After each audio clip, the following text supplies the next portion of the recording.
আঞ্চলিক আবহাওয়া কেন্দ্র কলকাতার দৈনিক আবহাওয়া আপডেট ভিডিওতে আপনাকে স্বাগত। আজ রাজ্যের সর্বনিম্ন তাপমাত্রা রেকর্ড হয়েছে দক্ষিণবঙ্গের পানাগড়ে 11.3 ডিগ্রি সেলসিয়াস, উত্তরবঙ্গের সমতল এলাকায় কোচবিহারে 10.8 ডিগ্রি, পাহাড়ে দার্জিলিংয়ে 3 ডিগ্রি এবং কলকাতায় ছিল 15.4 ডিগ্রি সেলসিয়াস। দক্ষিণ 24 পরগনা ও দার্জিলিং জেলায় সকালবেলা হালকা কুয়াশা দেখা গেছে। বর্তমানে রাজ্যের স্থলভাগ অংশে কোনো উল্লেখযোগ্য আবহাওয়াগত পরিস্থিতি নেই।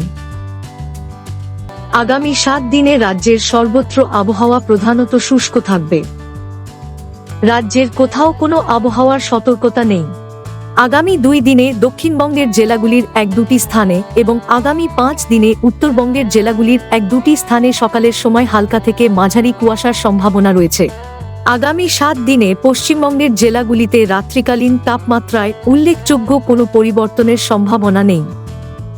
আবহাওয়া সম্পর্কিত আরও আপডেটের জন্য আমাদের অফিসিয়াল ওয়েবসাইটটি অনুসরণ করুন।